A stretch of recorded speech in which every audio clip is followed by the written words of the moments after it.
All right, folks, this week on Let's Talk Snowboarding, we have Pat Newton in the booth. And Pat and I crossed paths many years ago, a couple times at Mount Hood.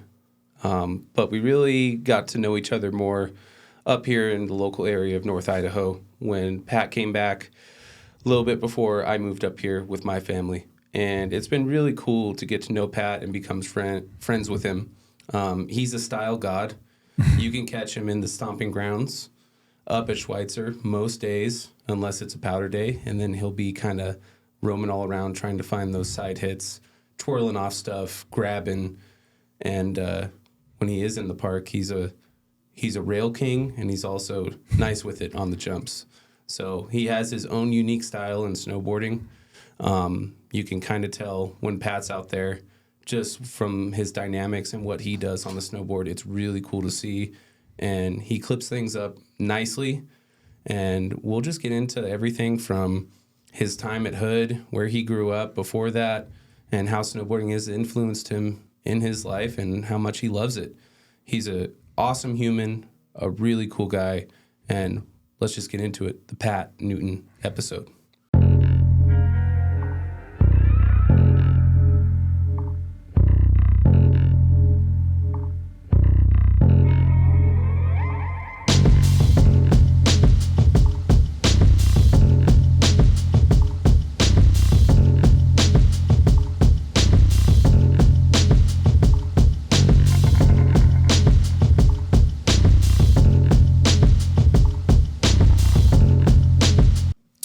Back with another episode of Let's Talk Snowboarding, everyone. And as always, we want to shout out Josh on producing. Josh, how's it going, dude? Dude, it's going good, minus the lack of snow. Yeah, for sure. We're low on snow, but we're making the best of it. And in the booth today, we got the man, the myth, the legend, Pat Newton. Pat, how's it going, bro? Excellent. Doing very well. Nice. Yeah, thank you for the intro. Yeah, how's your what you be getting into today? I know that you work for a living, at HVAC company. Yeah. Were you working today, or did you kind of have a down day today? Fridays are my down day. Nice. So that's my day to try to get all of my things done that I wouldn't otherwise be able to do on the weekends because businesses are closed. And so I went to the dump today. Not that they're closed, but yeah, just did some chores around the house, cleaned up, spent some time with the dog. Post Falls dump or CDA dump? Coeur d'Alene. Nice. It's nice going in there and you just go right in and get rid of your stuff. Yeah. I didn't free know dumping. that. Yeah, I didn't know that before. If only we had some free dumping on the mountain. I know. Yeah, we could use a nice, 4-foot dump right now. That's dangerous levels. I mean, I would love it, but I would be terrified of it. Yeah, you would stick to some, I'd be sticking to some mid-grade stuff. Yeah, nice it'd be tempting turns. though to get out there around like I forget what it's called. Castle Run is what I know it as. Okay. Up off the triple, you go far right and a little out of bounds. Man, I know I have some friends that are like, Pat, it's called this, you moron. But yeah, that's one of my favorite runs on the mountain when there's a lot of powder. Yeah. Yeah, is that, are you talking backside triple or front side? It's front side. Okay. Yeah, you just go to the very end off the ridge. Okay. And then out of bounds. And there's all those houses and developments back there. Okay. And there's a castle Airbnb that's literally built like a castle. Oh, okay. Yeah. I think I know what you're talking about now. Yeah, and so you just ride the road down a little bit to the lodge, and it's beautiful. Yeah. Great powder. Almost like kind of somewhere in the Resi type That's area. the area. Okay, Yeah. got it. That is one of my favorites as well. Yeah. Yep. Yeah. Good times. That's that's a good ender of a day Man, run. Yeah. careful with that, though. Yeah. It can destroy you, too. Yeah, totally. One day, it was like, we're hitting Resi for the end of the day, new powder, and me and my friend got stuck out there for 3 hours in the powder, like chest deep, hiking out. We went too far out of bounds and had to hike out, just sweating. It was awful. Yeah. Yeah. You know Sam Fortis? Yeah. A little bit? Yeah. He's the man. Yeah, that's always been the program. If I'm riding with Sam for a full day, we go hit Resi at the end of the day, no matter what. Yeah. Because that's like, the triple's like one of the last chairs to stay open for the day. Yeah. You get a nice long, maybe some fresh snow, maybe not, but it's still just a fun little pop through the trees, get back to the roads, then come right back to the village. I've maybe taken 1 or 2 laps with Sam ever. Yeah. And I know him through mutual friends, but his energy has always been so consistently positive. That's just good to see him up there. Yeah. He is a positive, loving person for sure. Absolutely. Shout out to Sam. Yeah. Mr. Fortissimo. Love that guy. Love him. Yeah. Well, dude, let's get into it. Where did you grow up? You grew up here locally, right? Yeah. Nice. Born and raised in Coeur d'Alene, born in the Big Blue Hospital. Okay. Yeah, I remember when it was just a small town. It felt a lot smaller than it is now, but growth is inevitable. I moved around a little bit though, after I think it was halfway through 2016 to 2017, I went over to Mount Hood. Okay. And that was when I had just learned to snowboard. I was 21 and it took over my life. And when I learned that Mount Hood was year-long snowboarding, just 5.5 hours away, I was all in. I was just like, all right, I'll live out of my car if I need to, but I want to work on the mountain, spend as much time as I can on my board. And that's what I want to do. Nice. When you were growing up here, what were you into any other board sports or anything like that? Did you skate? No, nothing. Okay. Wow. I always I did have a skateboard and I always loved watching it, but never wanted to actually dive into it just because the consequence is so high. Yeah. And that's, the wimp in me. But no, I never really did board sports before that. Okay. What were some of the things that you kind of got into, growing up here in North Idaho? I was really into football. Okay. From middle school through high school, I was in football. My dad coached me and, 30 of my friends from 4th grade to 8th grade. We went undefeated in 8th grade. Okay. Yeah. So OG Packers, they'll know what's up. Nice. Yeah. We were not a big team either. We were not a bunch of big guys. We just had good coaching and a bunch of young men who were learning how to be men together. And so we learned to take losses. And actually we went into freshman year in high school, same group, and we won like 5 or 6 of our first games again. So by this point, as a group, we were like 16-0 together. And we lost by a team that we shouldn't have lost to. We just got too confident, probably. Okay. And it was so humbling. It was a necessary loss. I'll never forget that. For some reason, it sticks out so strongly in my mind. Yeah. But yeah, football was a big part of my life. And so the gym was as well. Okay. And just like being active and seeing how strength training could translate into moving bodies on the field. But then after high school, it's like there's the aesthetic part of it, there's the health part of it, but you start to wonder, where can you apply it if it's not, where is it useful? Yeah. And that was my question anyways. People all have their own motivations, but once I found snowboarding, it was like, oh, it changed everything. Yeah. Okay. What was your high school? Were you Rathdrum? Lake City. Lake City. Okay. So is that kind of, do you know Sam from that time as well? Okay. Yeah. Same teams, stuff like that? Okay. Yeah. Nice. We were peripheral to each other. Yeah. What was your position in football? Defensive end and outside linebacker. Okay. Yeah. Nice. It was fun. Yeah, because you're a fairly tall guy. Like you're 6 foot. I'm close. 5'10", 5'11" right in there. Nice. Yeah. Cool, dude. And then I heard you also played baseball too, right? No, I didn't. Oh, you okay? Yeah, no. Okay, got you. I thought I heard that. I don't know. Maybe it was somebody else, but never mind. No worries. So yeah, you're talking about, football is a fall sport. Mm-hmm. We all know. What were you weren't snowboarding when you were growing up here. Yeah. What were some things you would do in the winter? Were you kind of just focused still on football, like strength training for next season, or did you get outside and kind of get into some of those other activities that are well known up here? Honestly, I was probably just getting into trouble. Okay. Yeah, if I wasn't playing video games or just hanging out inside watching movies, winter was pretty dreary for me. And so with nothing to do, you just get in trouble as a young kid. Yeah. And I got into a lot of trouble. Okay. Yeah. What's some of the, if you can say, like, what's some of the big trouble you got into as a youth? Man. Yeah.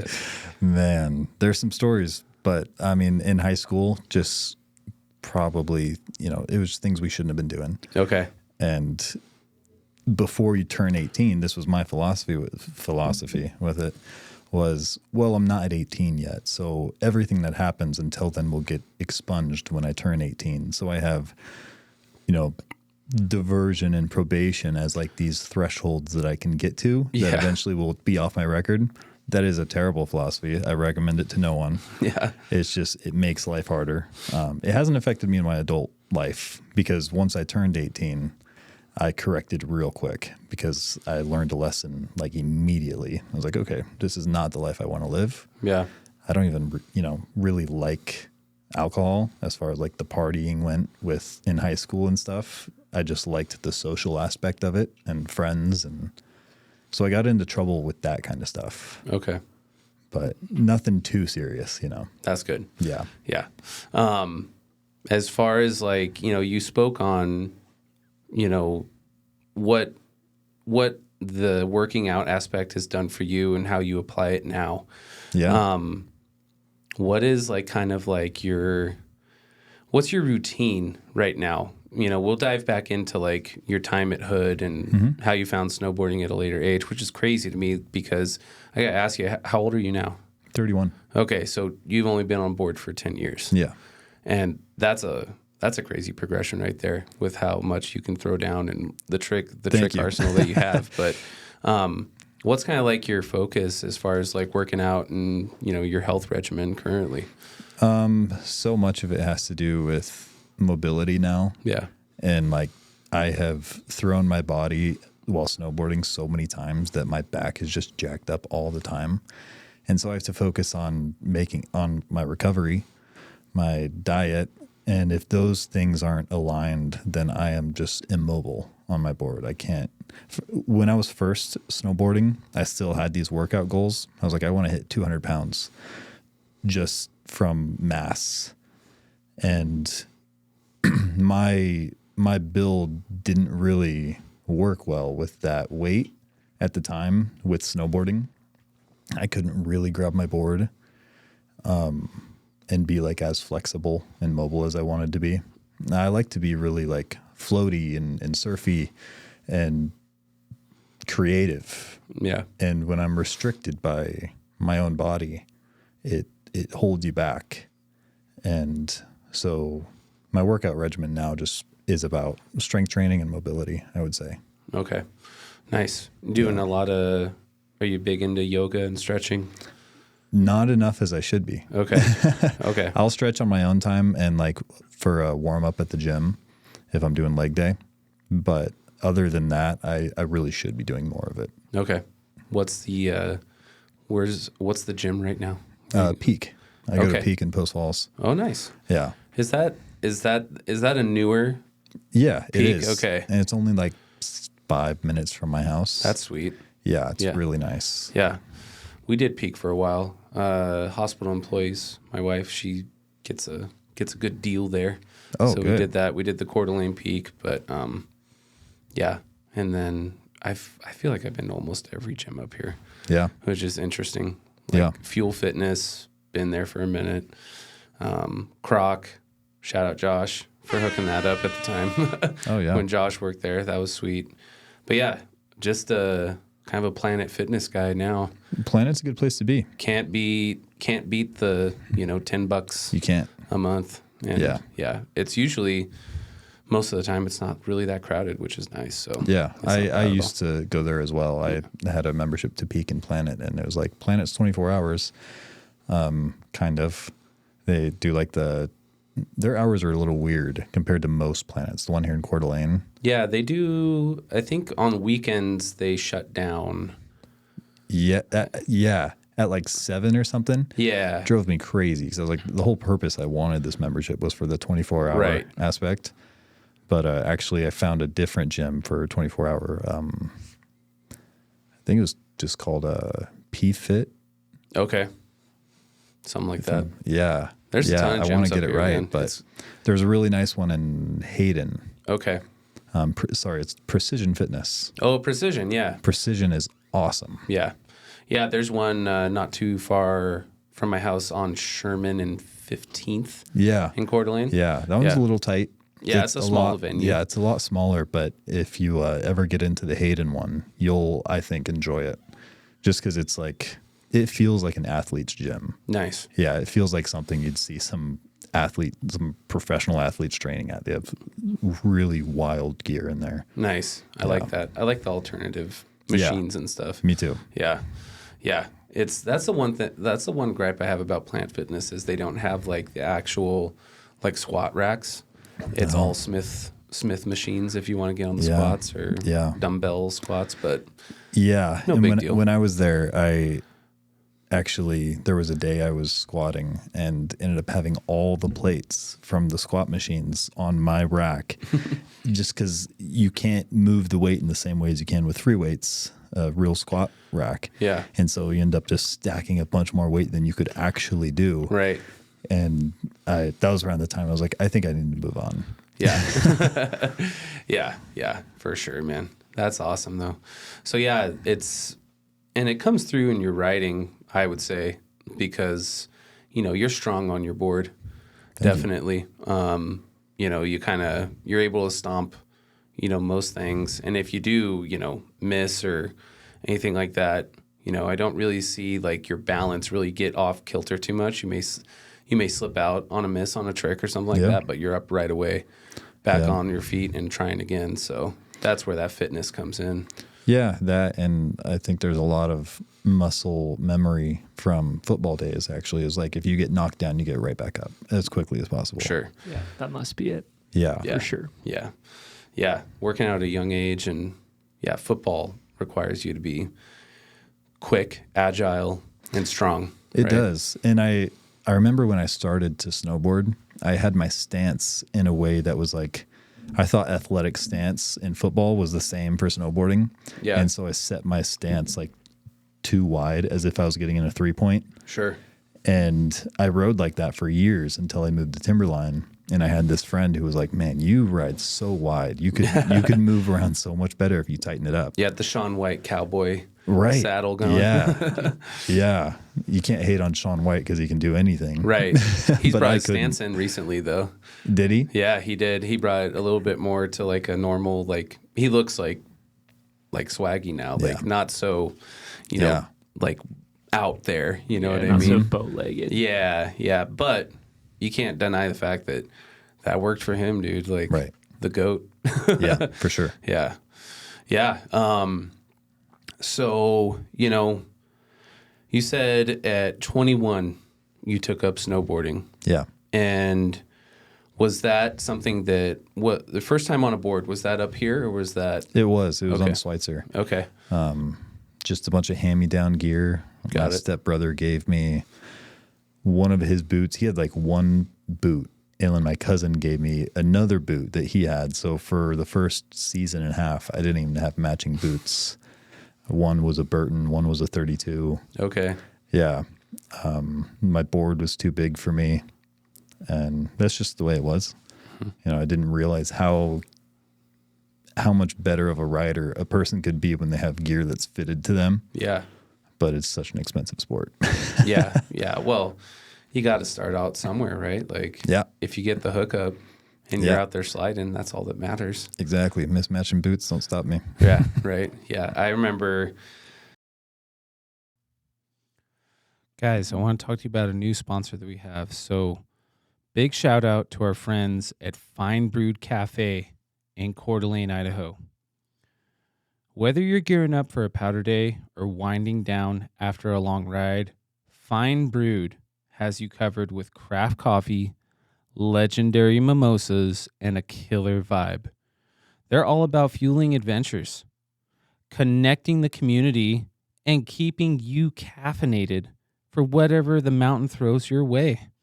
So next time you're in town in Coeur d'Alene, stop by Fine Brewed on Sherman Avenue, grab a cup, and keep chasing that stoke. I was always like a rental kid, Yeah. Growing up in Southern Oregon. And, but I just had crap outerwear. Yeah. Like it just got soaked immediately every time. But I was so hyped on sliding that it didn't matter if it was a sideways blizzard with ice pellets or anything like that. Yeah. I was getting stoked out there. Yeah. So my face would be like freezing and Yeah. yeah, it would be crazy. What age was it that you got on the board for the first time? Was it 21? Yeah. Okay. And then at what point did you decide to make the move down to Hood and pursue the year-long snowboarding? Probably a year and a half to 2 years after the first time I strapped in. Okay. I would say. I was living with my cousin at the time and a couple of other friends. He taught me how to ride, my cousin and those friends. And I don't even remember how I heard about. Oh, I do remember. My cousin and some friends were going on a Mount Hood trip, and they invited me. And so that first trip changed everything. And from there, it was like I just started looking online, like what housing was like. I just called up Timberline one day and asked if they were hiring. They said, yeah. I got an interview while I was working my other job. Okay. And they hired me over the phone pretty much and said, can you be here? And I was like, I'm going to drop everything. I'll be there in a week. Nice. Yeah. What was like between that first time you got on the board and up to the point that you moved to Hood? Where had your riding gotten to when you made that move down to Hood? It was rough. Yeah. Man, learning to snowboard was so rough. Just bruised wrist, bruised butt, hips, so many injuries. And you have to learn to crash before you learn to ride. Mm-hmm. And my focus was edge control. I want to learn not just to ride regular, but to ride switch, because I want to learn the tricks. And if I can't land switch on accident and know how to recover, then I'm just going to be catching edge all day. And that's a good way to hurt yourself, is catch an edge. Yeah. And so even once I got to Hood, I was still progressing as much as I could. Mm-hmm. And we would, after the lifts closed, we'd hike back up and go build a jump. And I have so many clips of me just catching an edge right on the lip and flying 15 feet through the air right to my back. Yeah. Just the hits you got to take. You got to pay to play. What was the job when you got down to Timberline? Oh, at first it was I was working in the kitchen. Okay. For this guy, Wally. His name was Wally. Oh, you don't even have to tell me, dude. He's a legend. He is the legend. He's actually like a Southern California skate legend. He is. Yeah. Yeah, he got that name Wally by being the first guy. The first guy to do the wall ride on a skateboard. That's right. Yeah. And maybe there were others before him, but he has this shot in a magazine. That's what he's known for, is being the first pro rider to do the wall ride in a comp. Yeah. And Wally was he was kind of a mentor at Timberline. Like, he welcomed me and my buddy Zach right in, hired us into the kitchen. We were there for several months. But he knew we wanted to be on the mountain. Like, the kitchen wasn't where we wanted to be. No. He eventually put me in the Y bar. Nice. Yeah. And so I was there, and that was a lot faster pace and a lot more fun. Oh, yeah. But it still wasn't where I wanted to be. I just wanted to be on the mountain. And I remember one day I go into the kitchen, and Wally, it's like he's starting to weed people out for the end of the season. He needs to know who's staying for summer, who's going to come back. And he knows I want to go on the mountain. And so he's like, well, today's your last day. And I was like, seriously? Like, we have a relationship. You're awesome. You're just going to do me like that? And he's like, yeah, unfortunately, I need people I can count on. And if you're not coming back, you got to find a different job. Yeah. And so then I went and did a maintenance job for Timberline, where I was scraping the rails on the inside of the lodge for that whole summer. Scraping rails and repainting. And it was so awful. Oh, that's not fun. Yeah. And then from there, I got hired by this guy, Josh Polendi, and he was the manager of lift ops at Timberline. And I don't know if he's still there or not, but he was such an awesome guy. And he had this brother named Kai. And Kai was a big inspiration to how I look at the mountain now with like laybacks and just getting weird with it. Like not really worrying about being proper on a board, but just being yourself. Nice, dude. So you said, what year was it when you first got down there? 16, 17? Yeah. Okay. Yeah, right in there. That's funny. You and I had to have, I feel like I saw you There's many a high times. chance. Yeah. Because I was at ski and ride school. And so if you were working in the kitchen, Yep. I had to have seen you for crew lunch, you know, like crew lunch hour. Absolutely. And then as far as lift ops go, here I want to do a little association. Let me throw some names at you and see if we know the same people. Cameron Dean. It doesn't ring a bell. Okay. Caleb Hamilton. Okay. Let's see. Who else could I throw your way? Wally was one. Duncan. Duncan, definitely. Okay. Yeah. That's my dude right Yeah. there. Yeah, he's a bit of a unicorn on that mountain. Bottom of Jeff Flood. Yeah. Go see Duncan Yeah, early he in the loves morning. catching the people without a pass. Yeah. So it's fun. Did you know my boss, Steve Muse, at all? Doesn't ring a bell. Okay. I feel like it's right on the end of my mind, but Yeah. I can't think of him. He's hard to miss. He's got like a shaved head, kind of like a stocky dude. Always kind of like, looks like he's pissed at everybody walking down the hallways and stuff. Okay. Yeah. I know we both know George. Of course. Oh, Yeah. I know George. George Sandidas. Yeah. Yeah, I know George. Friday snowboards, dude. Yeah. Yeah. Super happy for him. Yeah, that's pretty cool. George was always just like, because, you know, the offices of Ski and Ride are right across from the gift shop. And George ran gift shop for so long, but his like office was like back there right next to the Ski and Ride. So his door was always like halfway open, you know, the top half. Yeah. So like early in the mornings, I'd come up, chat him up for the longest time. And Yeah. but yeah, love everything that George has accomplished and what he's doing now. Yeah. What about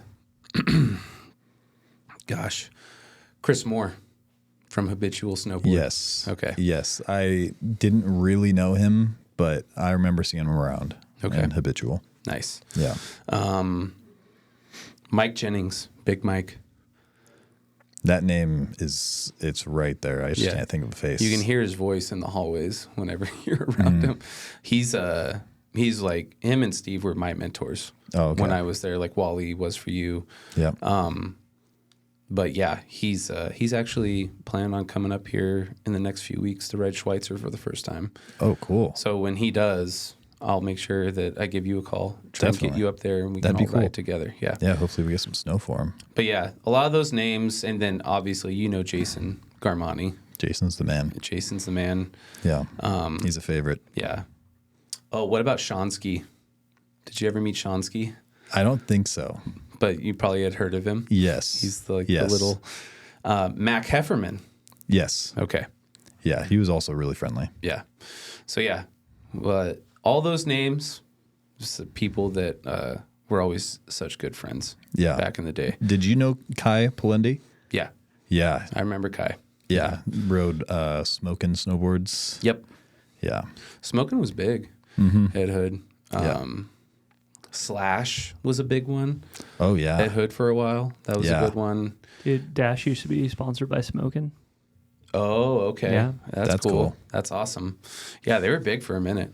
I don't know what they're doing now. But Yeah, I don't know what happened. Yeah. Yeah. A lot of companies got absorbed by or went to the wayside, but a lot of companies got absorbed by like Nideker and stuff True. recently. So yeah. But yeah, Hood shaped both of us, I feel like. Definitely. So we definitely like cross paths, I'm sure, like out riding and in the lodge and stuff like that. Yeah. And then I think when I finally, I'm pretty sure I met you through Jason a couple times, just like hanging out, maybe like in the parking lot or stuff like that. A high chance. Yeah. Yeah.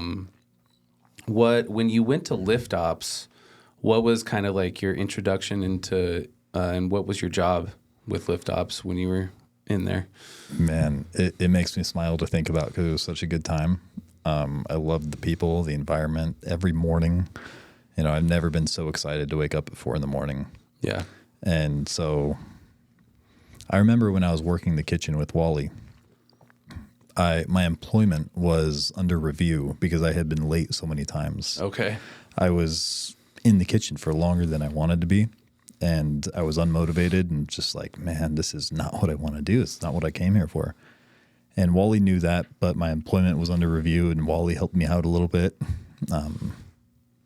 But I remember him saying to me, he's like, it gets worse when you go to lift ops. Like, you're going to have to be here at 4 a.m. Like, that's fine because I want to be there. And I was never late again. Oh, that's sick. Yeah. And so you just show up with a different energy when you want to be there. And, you walk into that lift ops building, and the first thing you see is the big red snowcats, which is just, they're such cool vehicles. And, to put on your snowboarding boots for your job. Right. And then take a snowcat up to the mountain. I was working, I worked all the different lifts. I remember my first introduction to it was the Poochie lift at the bottom. Back when it was the fixed wheel. Yeah. Slow. Yeah. There's a pretty nasty name for it. Yeah. And I remember being down there with this other kid who had just been there maybe 3 months. And he looks at me and he goes, hey, man, it's just us down here. No one's coming for us. It's just us. And I was like, okay, like you kind of play by your own rules. You go by guidelines. There's a lot of things you got to know.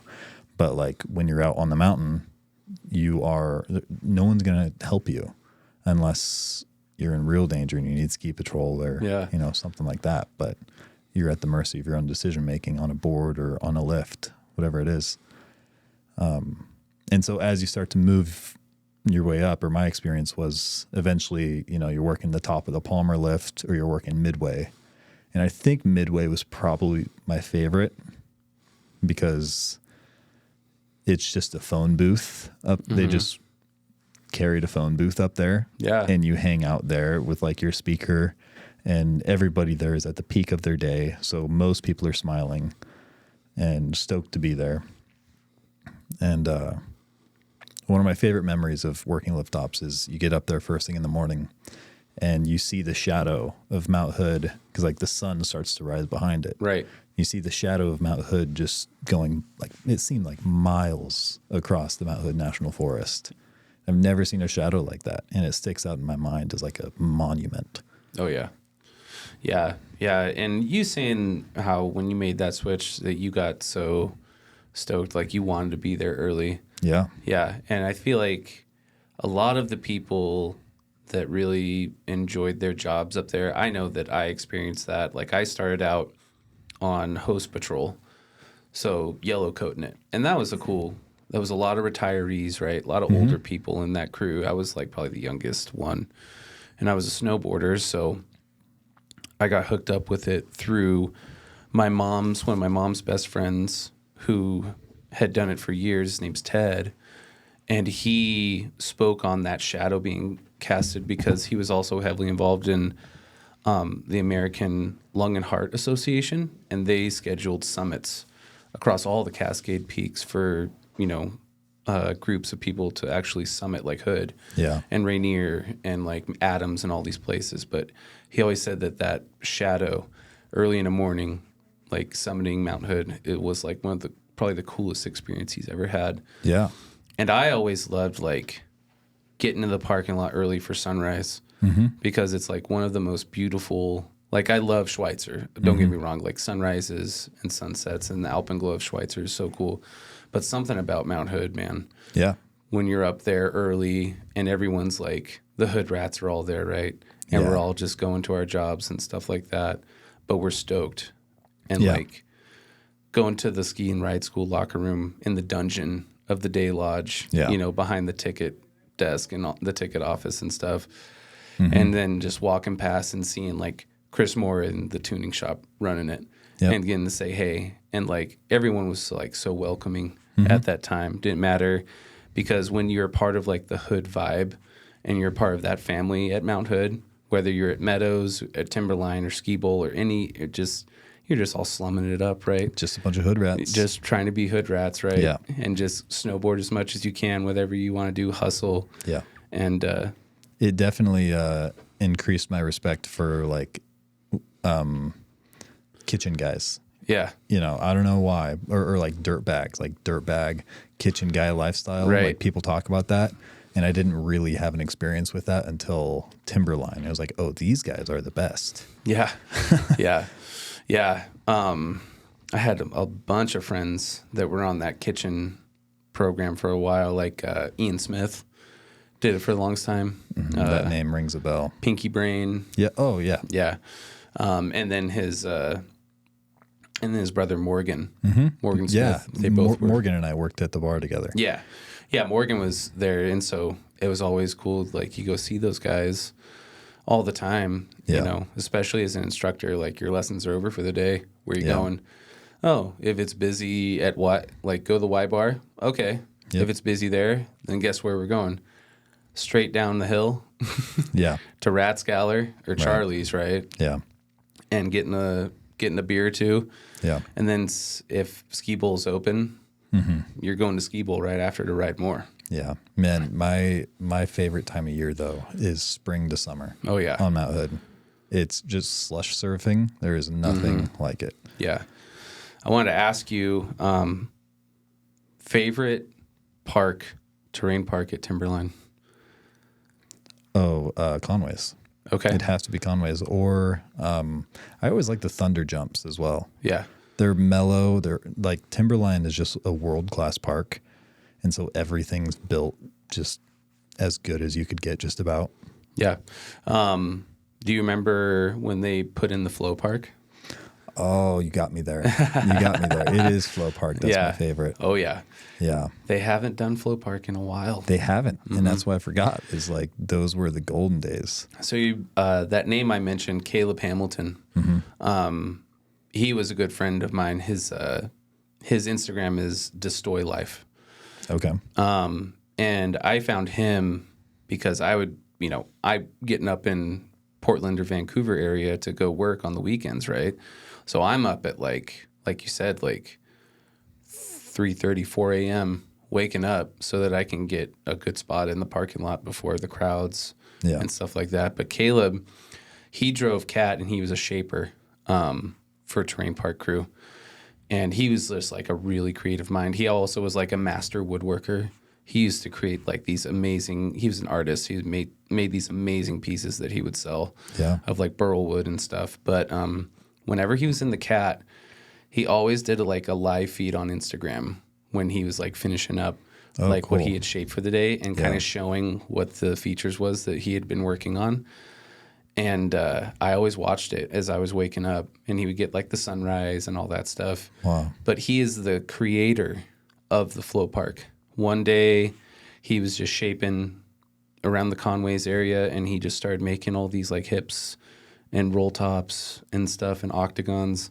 Wow. And he shaped the whole thing, and they actually got mad at him for it. They're like, "What is this?" And he's like, I just was inspired and I just saw shapes. And when I see shapes, I just make what I want.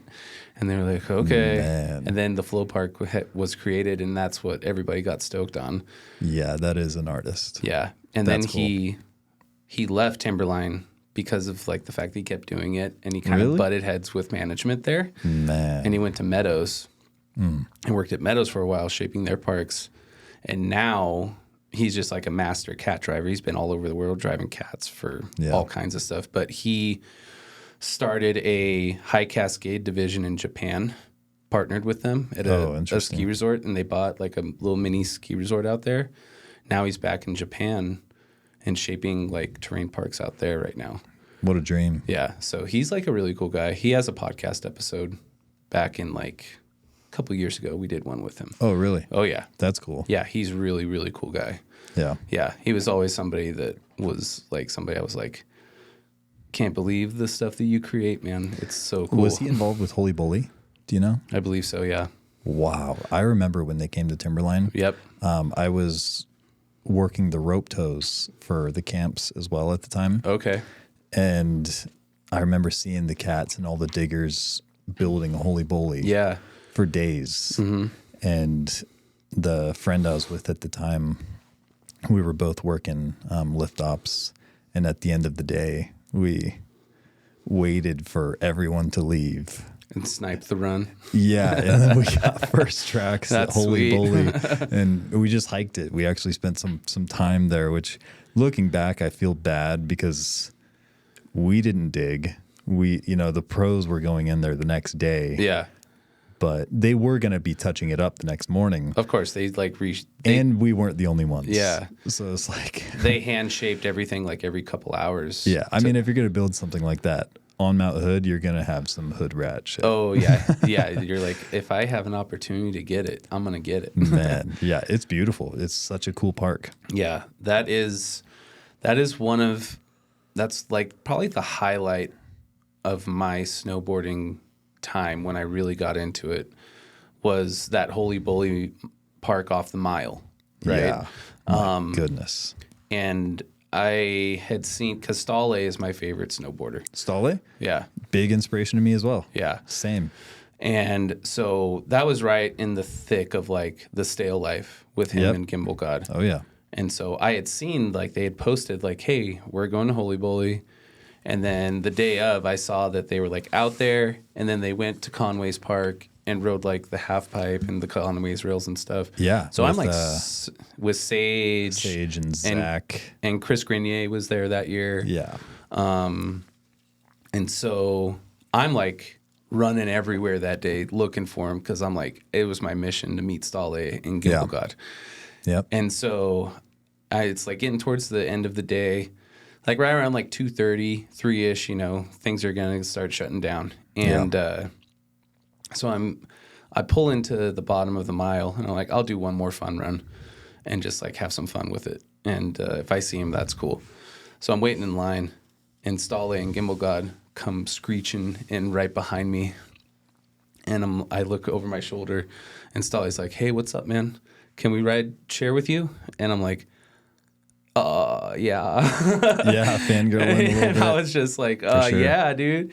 Such a cool experience. I bet. Getting to chat with him on the mile. I bet. And they were stoked. They were so nice. They just like, we talked the whole time, just talking about snowboarding, talking about Hood. And then they were heading down to Bend to go to Bachelor and hang out for another event down there for a couple days after they left Holy Bully. So that was sweet, dude. Yeah, I bet. Stale was a huge inspiration for my writing as well. 'Cause Yeah. he gets really low with it and just like, it's fun to watch. Yeah. Yeah. It's been cool seeing his transition from like the competitive side of things. And then last year, taking home the natural selection win. Did he? I didn't did. realize that. Yep. That's cool. At Revelstoke, he won it all. Good. And it had been like, I had been like itching for them to like send him an invite for the longest time. I'm Yeah. like, how is Stale like not being invited? Yeah. And he finally got the invite, and he just, you know how he does, like he Yeah. just freaking was so creative off every single little Yeah. bump, and he just made the whole thing like a skate park. Yeah. It was super cool to see. So I remember I was working the Storm and Norman lift one of those days when the Holy Bully was happening. And guys like I forget this rider's name. His name's Zach something. He's Zach Hale, Zach Hale. yeah, He comes through with another rider and Haldor Helgeson. oh yeah, Haldor was there. Yeah. And the one whose name I forget, he had a big boom box on his shoulder or maybe on his backpack. That gotta be the Fridge. It wasn't Fridge. Oh, it wasn't Fridge. No, Okay. I think his name was Ian or Ethan something. Okay, He's also like a bit of a DJ. nice. But he had this big boombox on his back and he was playing that song. It was like, you and me, baby, ain't nothing but mammals. And the line was packed, hundreds of people, and everybody singing to it and throwing snowballs. And it was chaos. Lift operations had no control over the situation, That's but they sweet. didn't need to because it was just like one of those moments. Yeah, And pros come through, all summer long and just raise the energy and everybody's stoked. yeah, So it's cool to see. yeah. Yeah, so you were talking about you love spring, summer up there. Yeah. When the parks are slushy Oh, yeah. and a lot of fun. You said that you worked during the summer on the toes. Yeah. What's some of the, and then did you get to like kind of lap summer parks too? Yeah. When you were up there? Yeah. Nice. Yeah. Lunch break, you just strap in, go right up. Someone comes and clocks you out, and you go and lap the rope toes for a little bit.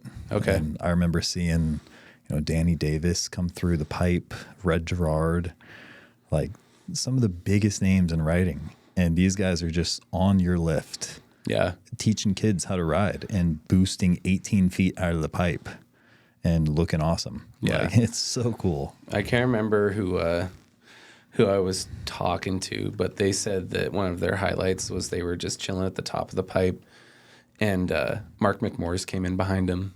Wow. And with his little, like voice, and he's like, Yeah. "Hey guys, how's it going?" And Yeah. he looks at him, and this is like during like a non-Olympic year, of course, because he can't. But he's like, "Hey, you guys got like a toke or something? You got like That's a funny, little dude. pre-roll that we're just trying to get a little spliffy going here." Dude, So, what a dream it would be. That's Like, so yeah, funny. Mark, let's go. Yeah, and that whole vibe in the summer with High Cascade Windells and like everybody like coming up, it could be the snowboarders, it could be like the racers, even though that's like a clash For sure. all the time between the two. I've had my clashes. Yeah. But yeah, the vibe is high up there and the level gets risen every single summer at Hood. You can't not progress. If you spend some time at Timberline, you will become a better rider. Oh yeah. Yeah. I loved that time too. Spring and summer, so much fun. But I would always love a day where I could ride Timberline on a nice POW day, and I get to go to the zones that a lot of people probably wouldn't know were there because they're still like hush zones Yeah. off of certain chairs and certain runs. Yeah. Hit that all day, deep powder day at Timberline. Yeah. And then you go get some food at Rathskeller, get a couple beers, and then you go straight to Ski Bowl and ride the Epic. And then you're getting fresh lines at night at Ski Bowl. I've Like actually Upward never Bowl. ridden Ski Bowl. No way, dude. I know. I lived there for years, and I never rode Ski Bowl. That's got that's probably the best terrain on the entire Yeah. mountain. Yeah, that's what I always Especially heard. on a powder day. Like, I don't know how we never made it over there either. Yeah. I don't know. I was just on that program, man. I was like, I had so many homies who were like, yeah, we're going like all day, all night, all day, all night. And then just crashing on couches Yeah. up in Govey. And Especially the rope toe. yeah, Ski Bowl's rope toe is legendary. legendary, dude. So much fun. When you were living down at Hood, were you a Welch's guy, rhododendron, or? Guys, Let's Talk Snowboarding is presented by Mountain Vibez. And Mountain Vibez was started in February 2016 by our CEO and founder, Justin Desmond. With the input of close friends, Mountain Vibez officially went live November 1st of 2017. And Justin runs it with the help of Mountain Vibez co-owner Emily Sorger and our core team.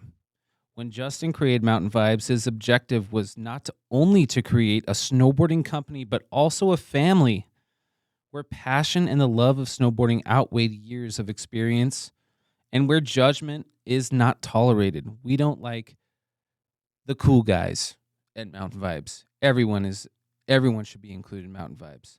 Passion of snowboarding is what brings us all together and makes us a family. Along with creating a snowboarding family, Quality Snowboarding Apparel, we are a nonprofit with an outreach program called Good Vibes and High Fives, where we take less fortunate kids out to snowboard. And I want you to check out our website, mountainvibes.com with a Z, and see what we're all about. We have everything from the charity to the apparel, and we're stoked that Mountain Vibez has presented Let's Talk Snowboarding over these last, 2 years. So thank you to Mountain Vibez. It shifted. Okay. For a little while, I was in Sandy. Wow. For a little while, I was in rhododendron. Okay. And that's actually the first spot we went to, was this like cabin in rhododendron that was beautiful. This girl who worked at the taco shop told us we could live at her cabin. And so we did, but it had no heating in it. And so we were there all winter, and it just had this big fireplace in the middle of it, and the house was loaded with paintings and all of her stuff. And so it was kind of a weird living situation, but we didn't really care. And we were in the middle of the woods. You know, you walk outside of that place and it's just so beautiful. It is. But that house ended up burning down. Okay. After we moved out, all that stands there is the fireplace now. Jeez. Yeah. How did that happen? Nothing to do with us, Oh, okay. but I have some suspicions of what went down that I don't want to put anybody On blast. Oh, no Yeah. worries. No worries. Yeah. But then 2 of those summers, we just lived out of our cars. Okay. Yeah, just set up camp in the woods on the old Timberline Road before they bought the Summits. Okay. And Nice. so, yeah, we were there for almost the whole summer. One of the years, the year before I left. And yeah, we just set up camp. We dug a hole in the ground to keep our cooler cool. Oh, cool. Yeah, and wake up with the birds and go to sleep with the squirrels. That's right. Yeah. We did have a black bear visit our camp one time. Oh, for sure. It started I think we were along its route because it came a couple of times. And my partner I was with at the time, she had a pit bull named Stella. Sweetest little pit bull though. And one night we hear our cooler get drug off. There's always sounds in the middle of the night. And so the dog was always going off. And it was always like, just Stella, shut up. But this night it was like, you hear the cooler get drug off and you know it's a problem. And so I was like, all right, let Stella out. And she goes, no, I'm not letting my dog out there. I was like, no, I will go out after her. And so we open up the tent. We're just in a tent. And I go out after her with this flashlight. And this pit bull is in a standoff with this black bear. And once I come up behind her, she charges the bear. And yeah, scares a bear up the tree. Oh, for sure. And so for an hour at 1 a.m, I got this dog next to me who's losing her mind, but she was so obedient, listened to everything I said. In that moment, it was just like there was some kind of connection. She knew what was up. So we had to wait for this bear to come down from the tree and then scare it off. And it was like, Stella, go get her. And she'd go charge the bear and scare it a little further. But you could hear it in the bushes just huffing and puffing. It was a freaky night because while that is happening, then I hear a cougar call behind me. And if you've ever heard a cougar call, it sounds like a woman screaming bloody murder. It is a terrifying sound. And the hair on the back of my neck stood up. Bear in front of me, cougar, somewhere behind me. And so we slept in the vehicles that night. Yeah. Yeah, dude. For sure. I got to ask you, are you a believer in Sasquatch? Ooh. Because we all know that there's legends of there's high activity around Hood. Yeah, and there's been a lot of people who have faked it as well. Okay. I know that, but I don't doubt Sasquatch. Okay. Yeah, I'm not someone who's like, no, there's no way. It's like I'm a little too skeptical about everything to say absolutely not. Dude. Yeah. Yeah, people who deal in absolutes, man. I don't know. Yeah. You know they're probably wrong. Yeah. I one of my main guilty pleasures is this podcast called Sasquatch Chronicles, and it's like just testimonials from people who've seen them or heard them and all this crazy stuff. But it's a weird topic. Very to talk about. Very. It's up there with aliens. Part of or me ghosts. is like, I could see it happening. I can see this side, and then the other side is like, how come there's no actual physical evidence? But especially in those woods, like when you get deep into the Mount Hood forest, you're like, okay, I could see why these stories exist because it can get spooky back there. Oh yeah, dude. And you were talking about camping. I did that too, many summers out by Trillium and Clear Lake, and just the roads surrounding the lakes out there. And in the middle of the night, he was like, "What the fuck was that? Yeah, what is that?"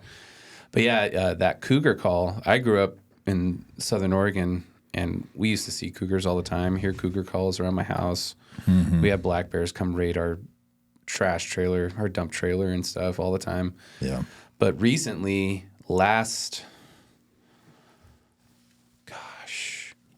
fall, so like not this fall, right, that we're like right before this one, but the year before, trying to get my kids to nap, I drive up to Fernan Saddle, which is, it's like a nice little drive going up past Fernan Lake and stuff. But two weeks in a row, I caught a big mama cougar. Really? Yeah. One time she was chilling in the middle of the road around a corner and just like was hanging out, looked at me, and then jumped 10 feet above the road into the embankment. Man. And the second time I saw her, she was sprinting down the road. Crazy. Really, really fast. Yeah. So It's a scary animal. yeah, I reported it each time. I'm like, wow, this cougar's like close to like people right now. Yeah. So to call the Forest Service and be like, hey, just want to let you know there's an active cougar in the area. And they're like, yeah, well, you know, that's her territory. And just feel lucky that you actually saw him, because Truly. most of the time they see you, but you will never, ever see them, Yeah. which is crazy. So Yeah. After that bear incident, I actually got some advice from my my boss at the time, Josh. yeah, He had dealt with something similar, and he said, what you got to do is tie fishing line around the trees, make a perimeter, okay, and then feed that fishing line through like beer cans and fill it with rocks, so that if they hit the fishing line, it's like an alarm system. yeah, And that ended up working multiple times. that's awesome. Yeah, Little hood hack right there. it is. You're spending some real time out there in the woods. Yeah. Make a perimeter. Yeah, it's such a great time to be out there though, because like the weather's perfect and temperatures are awesome and Yeah. good vibes during the summer at Hood. Yeah, absolutely. What point what was kind of like the decision that you made to come back up here to North Idaho? I'd say it was a bunch of things that accumulated over time. And probably the biggest one was finances. Yeah. Like I was just broke all the time. And though I was there for snowboarding, my passion became my prison. I couldn't afford to do anything. Yeah. I couldn't afford to come home for holidays. You know, I thought living out in the woods would save me money. I wouldn't have to be paying rent. That didn't really save me money either. You're just not making enough, you know, on a ski resort's salaries pay to live Yeah. in the way that I wanted to, which was just a little bit more. you Yeah. know. Yeah. And so that's what brought me home, was like, I don't want to go away from the mountain. I just want to do it better. Sure. And so I came home to make some money, and with the plan of going back and doing it right. And then one of your best friends is Zach. Yeah, Zach Valdrell. And were you and him kind of on a similar timeline as far as that goes? Like 100%. went down there and came back? Yeah, he left a little bit earlier than I did because he Okay. had some stuff going on, but we were there for the same reason. We've pretty much always been aligned with that stuff. Yeah. Very cool, man. Yeah. Well, you live that hood rat life. Yeah. If you experience it, you know what Pat's talking about. It's like zero money, Yeah. slumming it at Yeah. either the Skummets or a couch or Yeah. camping. It kind of never leaves you. Yeah, but it is ingrained in us to Yeah. this day, and that's one of the main reasons why we love snowboarding so much is the lifestyle that you live down there. Yeah. And you just are consuming it Yeah. year round, which Right. is really cool. When you got back up here, what year do you think it was that you made it back up this way? I feel like I almost moved here right around the same time that you kind of came back too. I would say between 2018 and 19. Yeah. Okay. Yeah. About the same. Yeah. Yeah. It says, we're in 2026. Yeah. I've been up here about 8-9 years now Yeah. with Chelsea. And I remember, I had kind of crossed paths with you down at Hood before, but, and then you got involved with Mountain Vibez. Mm-hmm. At what point did you get involved with Mountain Vibez? Was that when you were down at Hood still? I was. Okay. Yeah, it was really early on, and it was just like really a strike of luck. I don't remember how I found them, or I think when I found their page, I just liked what they were doing, and I reached out, and they liked what I was doing, and so, collaborated. And Nice. yeah, Josh was always really great. So Yeah. I wanted to talk to you about when you moved back up here. You were doing some pretty cool shit as far as like the clips that you were getting when you did get back up here, like in those like early years. I remember you put one out. I think you were at the Safeway now, but the old Albertsons. Oh yeah, parking lot on Ironwood. Yeah, at the snow pile. Yeah, making a little thing there, and then you had another one on. Was it Fernan Hill? You did like a little bit of like a side hit line. I do remember on that. the road. Yeah, wherever the snow was, I found it. Yeah, I had a notes in my phone or on my laptop where if I was like driving around town and I saw a spot, I'd just take a little note, come back to it later. And I had friends who were always down to go session something with me. And so, yeah, when I saw that snow pile at Albertsons, there's like no snow anywhere else, but there was enough snow there. We could push it around. And I had a Jeep. I still have it that had this bull grill on the front of it.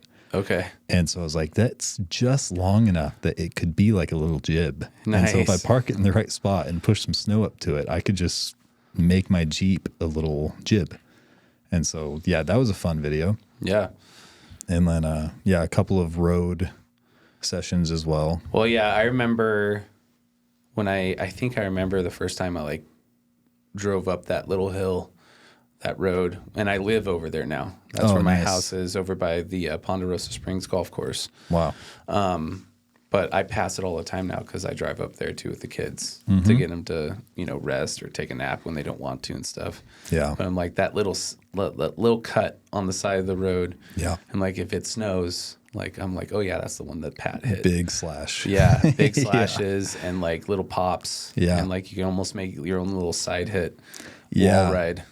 Yeah, it's great, but there's got to be enough snow, because I had a friend that tried to replicate that and went down on just a really simple thing they were doing and broke their wrist. Oh yeah. Because that concrete does not care. Yeah, and same with like the side of the hill is like nothing but rocks right there. Yeah. So it's got to be a substantial. Yeah. Probably a few dumps of snow to make that thing nice, which we had the first couple years that we were up here. Right. I mean, I remember the first like 2 winters up here, 2-3 winters, we had like 3 feet, sometimes 4 feet of snow in our front yard for at least a month and a half. And now we're at right now. Yeah. Guys, I want to talk about a new sponsor for Let's Talk Snowboarding, which is the Ski Shack in Hayden, Idaho. Ski Shack is a local family-owned and operated ski and snowboard shop located in Hayden, Idaho. They specialize in sales, rental, and repair, and they opened in 1976. That's going on 50 years up here in North Idaho. They have been offering a skiing and snowboarding to North Idaho and beyond for that much time, which is crazy. One of the oldest ski shops in the entire state. We appreciate everyone at the ski shop for supporting Let's Talk Snowboarding. So go in there as soon as possible and get yourself dialed, whether it be getting a fresh tune-up for your board or skis or grabbing some new gear, because they got all the best in outerwear and also in boots and bindings, boards and skis. So head on over to Ski Shack, located at 9437 North Government Way in Hayden, Idaho, and have some fun picking out some cool stuff. There's just nothing out there. Yeah. It's tragic. Yeah. And then when you got back up here, you were taking classes at Spokane Community College, right? Yeah. Were you going to school there? I was. Okay. What were you going to school for? Well, it was NIC. Oh, okay. And just, I'm a reader, and I'm really interested in philosophy. Nice. And psychology to theology, like the big questions of life just fascinate me. And I was reading a lot of that stuff. And I was like, I should just start accumulating credits, no matter how long it takes, whatever. I'm not on a timeline. So I'll just go study the same stuff and get credits for it. And so I went and enrolled myself and just started doing it slowly. And what was really nice was a lot of the stuff they were teaching I already knew. Okay. And so I didn't have to study a lot, because when a subject would come up, it was like, what is the synthesis of this idea? I had already had a note written from some book that I read like 2 years prior that I could go back to. And so it was really nice in that way. Yeah. But yeah. Nice. And then, did you start working? So your job, HVAC, right? Mm-hmm. And is that that's kind of like the family business? Family business. Yeah. Okay, cool. Yeah. I've been doing it off and on with my dad since I was like 16. Okay. Yeah. And so I actually left Lake City like halfway through my senior year and just went right to work. Okay. And I've been doing it pretty much ever since, except for when I went to Mount Hood and when I went to Hawaii.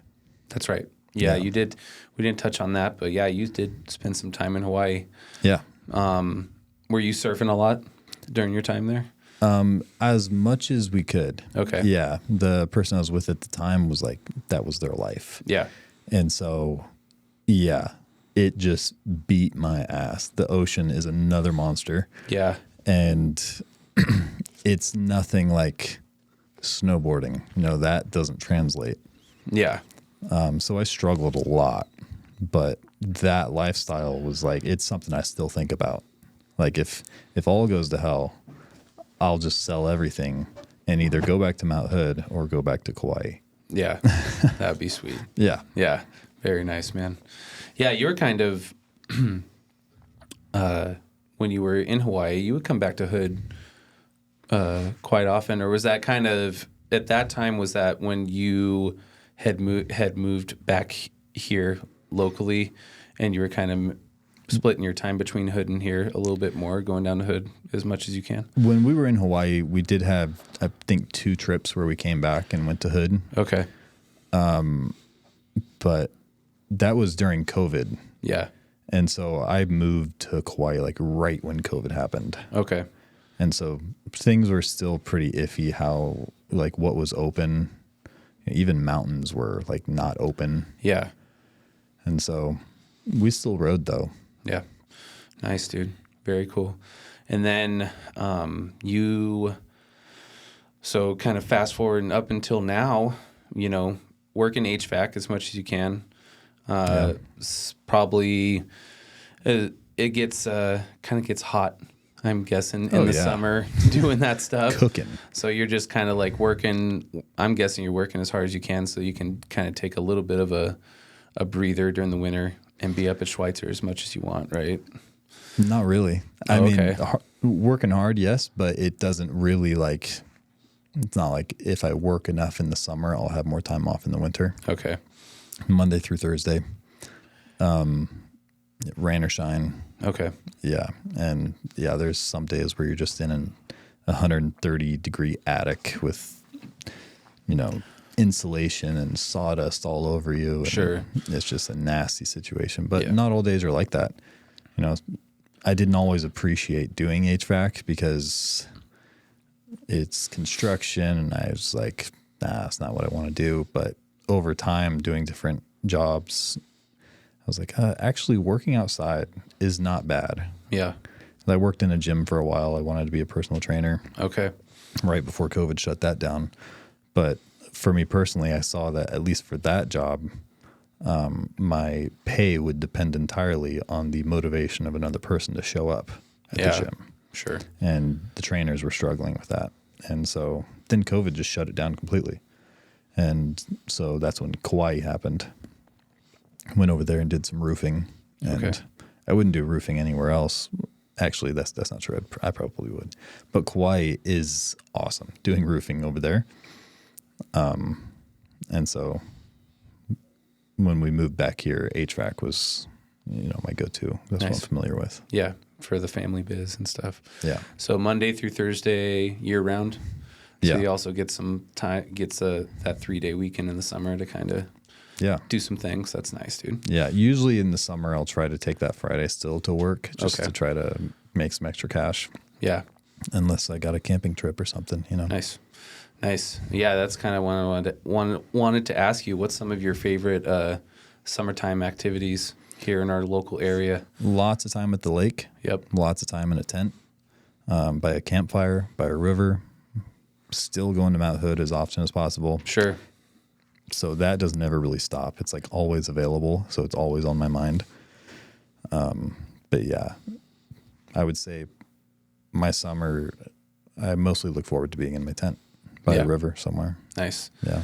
Are you a Coeur d'Alene River guy, or you like going to the St. Joe, or? I'd say Coeur d'Alene River. Okay. Yeah. Nice. Have you ever thought of fly fishing? Trying to go up and do that? Yeah. I've never done it before, but Okay. I've always wanted to. Okay. We'll get you out there this summer, dude. That'd be awesome. Yeah. Got the drift boat ready to go. Yeah. So that's the best way to learn. Yeah. I see you've been putting some time into that. Yeah. That's the summer hustle now, Yeah. is guiding up on the river and creating that client list. That's cool. Our top guide, Sage Gerber, he is also a snowmobile guide up at Schweitzer. Oh, wow. And then he does also the backcountry boarding and skiing and stuff. But he always takes those snowmobile tours because it's steady work and pay all the time. So Yeah. he's been a really cool guy to talk to and kind of learn the river and everything like that. And he's also just a crazy good backcountry rider and snowboarder in general. But Yeah. Sage is the man. Yeah. But yeah, we'll have to go out, man, when the fishing's good. That'd be great. And then you can get stoked and catch a bunch of fish when Yeah. it's really hot. Yeah, And then want to go again. But yeah, if you're camping up on the rivers in the summer, that's a very therapeutic thing. And if you're already on the river, then why not just like go make some casts and try to catch some fish, because it's all catch and release up there. So Yeah. it's very, very sustainable, and you're almost like a steward, kind of like we're like stewards of our sport in the mountains. Yeah, I love stewards that. of the river. So yeah, that'd be fun, dude. I'd like to get out there with you for sure. Well, awesome, dude. How's it been for you? I know we're low on snow this season, but these seasons up at Schweitzer since you moved back up here, have you been having a good old time? And what's kind of like what are the differences for you between like Schweitzer and our local mountains up here versus Hood? Like how do you feel, riding up at Schweitzer versus like being down at Hood and stuff like that? I have a huge bias towards Schweitzer. It's superior. Yeah. I always hear that lookout snow is more consistent, Yeah. probably a little bit better, but the terrain is a lot more limited. The park at Mount Spokane, I would say, is superior. Yeah. They got that rope tow now, and a lot of their equipment comes from High Cascade, and they do such a good job. Mount Spokane is awesome for night skiing. Like that park up there Yeah. is so cool, right on the top of the ridge. Silver's fun, but I usually only go there in the spring because it's like one of the last mountains open. And then 49, same story. Like they're for the people. They will stay open as long as they can. Yeah. Whereas Schweitzer, though they're superior in terrain, what's available, they seem to close too early. They'll have so much rideable terrain, and yet they'll close for no apparent reason, which is frustrating. Insurance. Right. Yeah. Yeah, whatever. I've always said that, and people kind of back me up on this, and with how the seasons have been, especially recently, where it seems like the snow has been pushing back. Yeah. It's just arriving a little bit later, but then it stays later. Yeah. But they shut down. Yeah. And I'm like, why? Yeah. We could be riding this awesome slushy park. Yeah. And this season, they opened up when there was like minimal snow. Yeah. And yet they will likely close when there is more snow than there was at the beginning of the season. Yeah. It's absurd. Yeah. It's something that I've talked with, but it's always fun. Aaron at Poochie's. I don't know if you've ever met Aaron. He's a big, he loves going out once they've closed on his split board, taking his tent, and going out for an evening hike on his split board, camping overnight, and then the next morning riding back down. And That's then just cool. like doing like a little camp out on a nice like spring day out on the snow. So Yeah. that's something that I think would be fun. Or just like going out for the day and going out on a split up to like the top of Ridge and coming back down since there's still so much snow. It's always a good time. Yeah, I Getting would some love slushy that. turns. Yeah. Nice, dude. All right. Well, I think we're going to get into some hot takes Okay. and some rapid fire. Okay. And with that, we got pop salts. Pop salts. What's Yeah. that? Smelling salt? Okay. Okay. Is this your first time? Uh, You ever run a salt for football or anything like that? the first time I was introduced to this, I was on the mountain snowboarding. Josh. I had never heard of it. Okay. About put me on my ass. Okay. I stuck my nose in there. But I've never seen this kind. So what are we doing here? Basically, you just kind of crack it right down the middle. It'll turn red. You just give it a up whiff? to the nose. Yeah. Be if it's like your first time and stuff like that. You might want to waft it. Yeah, Might want to be kind to yourself. ginger with it and kind of build yourself up. Okay. All right, So you're- are we doing this and going into hot takes? Yeah, for sure. Yep. Definitely. Ready, boys? Yep. 3, 2, 1.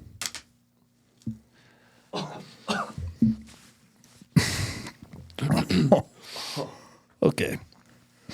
All right. All right.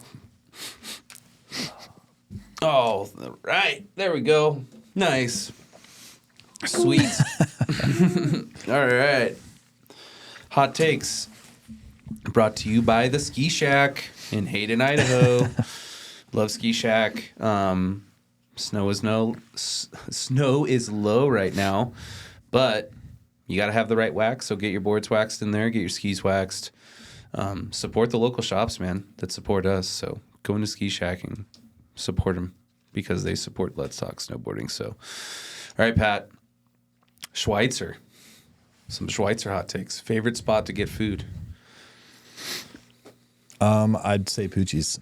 Okay, I like it, dude. Yeah, they have surprisingly good food. Yeah, they do. They got the mini kitchen on lockdown. Yeah, they I do. love it, dude. Yeah, it is a good little spot. The nachos. The nachos are great. Yeah. The pulled pork. Yeah. The tots. What do they got? Those like little corn dog. I haven't things, tried too. those yet. Yeah, but now I've heard I'm those are going to. good. Yeah. Yeah, and the people in there are always super, super cool and super The nice. best. Yeah. Yeah. Shout out to Cruz. Cruz. Stefan worked there for a minute too. Doesn't anymore, but and if we're talking about Poochie's, favorite spot to grab a beverage of your choice, would it be Poochie's as well? Or do you like going into taps? Because I know you're kind of a taps guy. I do tend to go into taps, but my favorite spot is probably Sky House for the views. Okay, cool. Yeah. For the views. Yeah. Marty put me on that the Greyhounds. Greyhounds. Yeah, the Greyhounds at Sky House. So Okay. Greyhound is like grapefruit juice and The canned. No, this is a mixed drink. So it's just grapefruit juice and I think vodka, I want to say. But they've fresh squeezed the grapefruits up there. Very nice. Yeah, they have them like ready to go, and you get fresh juice. Dude, Marty's the wizard. Yes, he I'm is. not surprised. Yeah, Marty party. Love Yeah. Marty. Oh yeah, you. That's the picture on the Schweitzer Rippers account. Is you two riding Yeah. the chair? I remember Wait, that. is day. that really? That's That's the two you. of Yeah, us? I was had behind you guys no idea. with Jessica. That's cool. So I took a couple shots, and that's the Instagram photo. Shout out to Marty. profile. Yeah. Yeah. Was that the first time that day when we were hanging out? Was that the first time you ever met Marty, or you met him before? I had met him before. It was the first time I really spent some time with him. Cool. Yeah, he's the man. Yeah. Yeah, he is. Yeah, big mentor for myself, especially when I came up here. He was just like That's who I want to go ride with all Yeah. the time. Let's say, what's your favorite groomer up at Schweitzer? Oh, Little Blue Run. Nice. Yeah. What's your favorite powder zone without giving too much away? A broad range, I would say. Yeah, I'd say around Castle, Okay. between Like we there talked about. or off the T-bar. Nice. Okay. Yeah. Off the top. Yeah. Around that. Okay. Got you. Nice, dude. Who is like a local underrated rider that deserves more shine up here? Oh man, so many come to mind. So many come to mind, honestly, and they're all young rippers. But initially, I think of Hayden Yeah. and his brother Asher. Asher's made so much progress in the last year and a half. Calvin, Yep. Ethan. Yeah, those guys are Yeah. fun to watch. Yeah. They got skills. Yeah, Hopefully, well, I'm guessing I'll probably see. Going to be at that Jam for Cans on Saturday. So I'm guessing I'll Yeah. see Aiden and Asher there. That'll be yeah, nice. probably. I might go. It's always a matter of if I'm going to be up the mountain and make it down in time for it or not. Yeah. Yeah. But- Either as a spectator or, Yeah. yeah, probably. I might compete. I'm We'll see. considering it. Yeah. Yeah. Has seen how you feel that day, right? Exactly. You're like, do I want to send this scaffolding Exactly. today? Yeah. Yeah. Nice, dude. Yeah. Who are your, getting out of Schweitzer hot takes and hot takes, 3 favorite riders of all time? Rene Renekongas is one of them. Nice. Yeah, he's got the Renergy. Also Torstein Horgmo Okay. and probably Stale. Nice. Yeah. You're speaking my language. Yeah. 2 Norwegians and a Finn. Yeah. All those guys are so tucked when they ride and just playful and Yeah. buttery. And I love that. I can see how they would be some of your favorites. You probably, Yeah. Big inspiration. yeah, through your riding, it's kind of like same kind of style and stuff. That's awesome. Man, try hard for it. Yeah. Snowboarding's hard. Yeah. Yeah. Did you, were you able to catch like the X Games slope style? Yeah. I did watch a little bit of it. Okay, cool. Renee had a nice run. Yeah. But, the GOAT, Mark Mick, came for him again. Yeah. Yeah. Can't take him off the top. Yeah, you'd never want to see that guy dropping at the Yeah, end. for sure. On run 3 at X Games. What's your perfect day of riding look like for you? Like, what's from wake up to the end of the day? What are you doing and where are you going to be at? It's between a day at Mount Hood in the spring or the summer, and just riding park all day, and it's sunny and slushy. Take some Palmer laps, have lunch up there, and once the lifts close, I've got my backpack up there and some drinks, some food, hang out in the rocks, and just watch the sunset, ride down at the end of the day. That's some of my favorite memories, is just staying up till after the lifts close. Yeah. And getting that golden hour ride down. Nice. There's nothing like a powder day at Schweitzer as well, but I really don't know if I like powder or slush more. Yeah. I just have so much fun in the slush, and powder of course will make you feel like you're flying if you're dropping down the right face, and so that's a tough feeling to beat. But initially, when you ask that question, I think it's slush days on Mount Hood. Okay. Yeah. Nice. I didn't ask this, but have you ever made it to Solstice Party? No. Oh, I've man. always wanted to. Right? And I tried to get a group to go with me last year, and everybody bailed last minute. No. And I should have just went anyways. Yeah. But There were a lot of Schweitzer homies up there. A lot of the young kids were there, yeah. like the Hall sisters and Yeah. Calvin and Kaya and all these young rippers that I'm not going to like take full credit for telling them to go down there, but I put it in their head Planted the to seed. go down to Hood during the summers and Good. stuff. And now they make it like a mission to be there for Solstice. Yeah, it and is a ride mission. for a few days at least in the parks. So Yeah, I've always wanted, because I have a 4-season backpacking tent that I got for that I haven't been able to use yet. nice. Yeah, I've used the tent for other trips, but not for the trip it was intended for. Oh, And so I want to bring it up there and actually camp up there. that'd be sweet. Yeah, so maybe this year. Yeah, there's always good homies that are going there. My boy Trent Saucedo, he's a Big Bear local and kind of like a nice rider, but he's always up at Hood during the summer for Yeah. Solstice. And he's a Mountain Vibes guy too. So Oh yeah. yeah. So maybe if you do plan on going there, try and hook you up with some of those boys that are freaking rippers too. Yeah. You'd Yeah. have a good time hanging out with them. They're on that.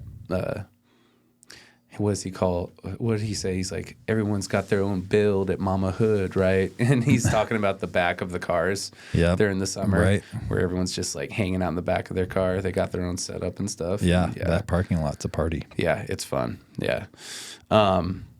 What's been like your greatest experience in snowboarding? I'd say the friends we make along the way. Nice. The laughs, being on the chairlift, and you just hear laughs in the trees. One of my favorite things in the world with snowboarding is sitting in a tree well on a powder day, and the snow just like, it makes everything more silent. Yeah. It insulates everything. And so you see these huge flakes coming down, but it's total silence. And there's nothing like it. Yeah. Your little tree spot in that, you know, Yes. the tree spot I'm talking yeah. about, the cave. Yeah. Yeah. Yeah, built The it out. fort, yeah. That's always like one of my favorite things when like you and I are hanging out on a day. Be like, oh, let's go take Yeah. a break real quick and then get back out there. Yeah, We won't tell absolutely. you where it is, but yeah. If you're with Pat, you know what we're talking about. Yeah, for sure. Bucket list backcountry trip, like all-time powder conditions. Where would you go, and who are the 3 people that you would take with you? I'd say Jackson Hole Okay. to ride Travis Rice's Natural Selection Park. Nice. Yeah, I'd want to go ride that, and I'm bringing Zach Valdrell. And the third, you'd want to bring somebody who's able to ride it. Sure. Right. But I'm also going to go David. Nice. Yeah, my buddy David Roosh. Sweet, dude. I like it. What's currently the worst trend in snowboarding? 2 things. I'm going to say like stingy proper tricks. If you're not in a competition, don't worry about people doing things proper. We're all just progressing and being creative. The guy having the most fun is going to look the best. Yeah. And so when there's someone at the top of the park like, oh, he's each that trick, it's like, how many times do you each though? Yeah. We all's each. Nice. Yeah. What was the question you asked again? Worst trend. Worst trend. I would say hating on brands Okay. like Montec or Dope, Okay. Burton. Yeah. The things that people like, people also love to hate. Yeah. So, Yeah. Yeah. Everyone's got their own style, right? Yeah. Yeah. Yeah. Man, it's funny. There's so many different opinions on that one. There is. The most popular answer lately with like a lot of people over the last like couple months, Josh, what's it been? It's a giant trash bag, baggy pants. The Aladdins. Oh, really? Yeah. Yeah, they can be overkill. They get a little wild out Yeah. there. There's baggy, and then there's just like Parachute. parachutes. Yeah, Yeah. like triple MC Hammer. Jinko, triple Yeah. X. Though I will say I got into some baggy pants last year by Numbskull. Best pants I ever owned. Yeah. Hands down, they're warm. The material is good. I'm mobile in it. Like Yeah. I feel like I can do anything. Yeah. I feel like I've seen the pants that you're rocking. Yeah. They're not at that level yet, but No, they're not parachute the young pants. homies, man. Yeah, Some for of those sure. young guns, woo! Yeah. They got it. They Yeah. got them baggy. Yeah. Yeah, it's kind of crazy. All right, cool. Rapid fire. Who's got your best style? Who's got the best style? Yeah. I'd say Rene Okay. Renekongas. Who's got the best turn?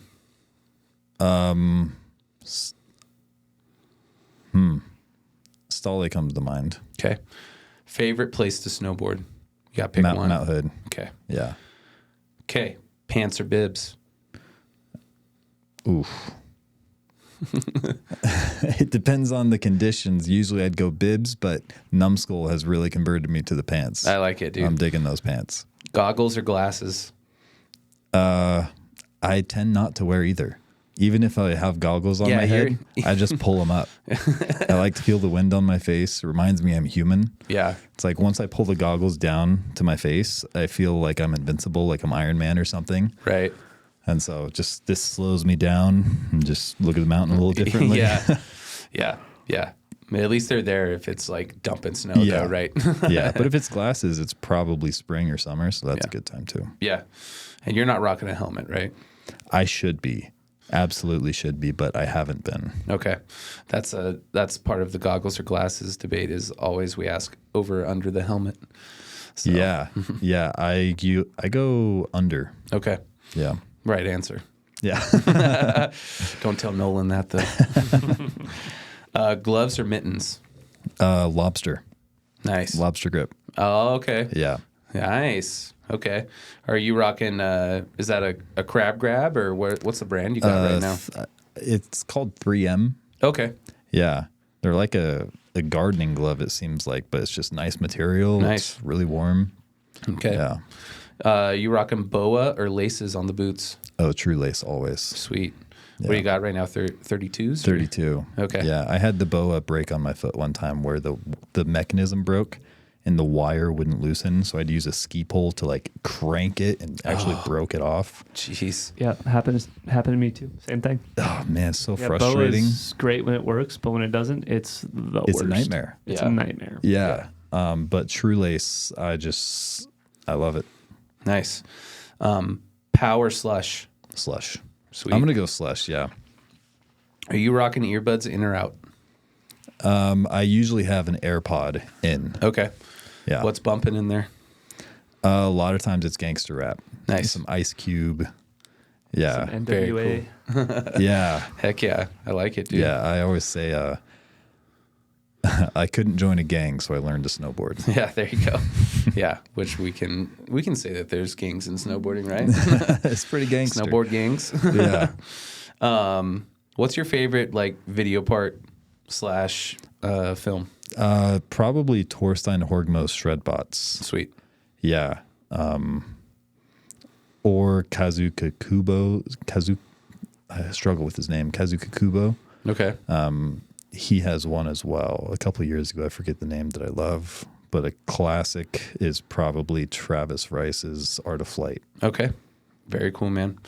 And then I gotta ask, what's the board setup like right now? What board you rocking and angles and bindings and all that good stuff? Yeah, I've been riding head snowboards from the beginning. I've also ridden some Burtons and Never Summers, and I've tried some different things out, but I came back to head because they have this hybrid camber that, when you look at it, it's shaped like a regular camber, but the inlay on it is like the gull wing where it's the V shape in the middle. Okay. And it gives it like it's sturdy still to carve with, but it's also still really buttery and flexible, which I love. And so that's the board setup. Though head is ridiculously hard to get snowboards of.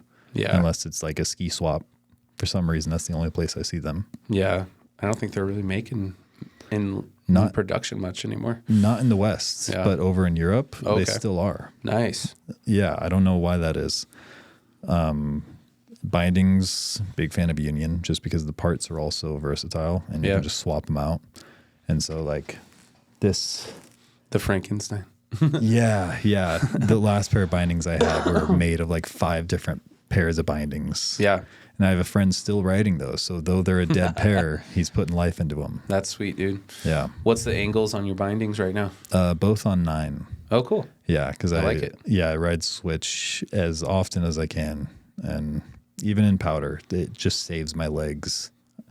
I don't really set back just because even if you do set back, sometimes you're still leaning back so much that you're cooking your back leg. Yeah. But for me, it just feels a little better to just hop into switch and give that leg a break. Very cool, man. Well, is there anybody you want to shout out? Throw some thank yous out there before we put a bow on this thing? Thanks, Mom. Thank you, Snowboarding. Thank you, Wally, Marty, everybody who's taught me how to ride. Zach's been Zach Wilson as well. Yeah, just all the friends I've made along the way has helped shape who I am, how I ride, and it's all time. It's fun. Awesome. Sweet, dude. Well, you can take us out of the show. You want to sign us off and kind of, just say whatever you want to say. Yeah, this has been Let's Talk Snowboarding. What are we, episode 50?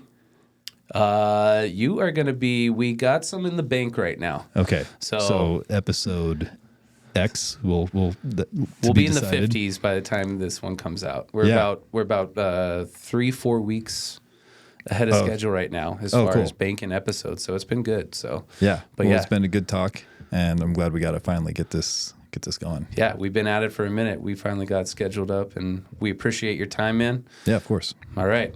This has been the Pat Newton episode. Thank you again to Pat. Thanks to Josh on producing, and we'll catch you guys on the next one. Peace. That's it.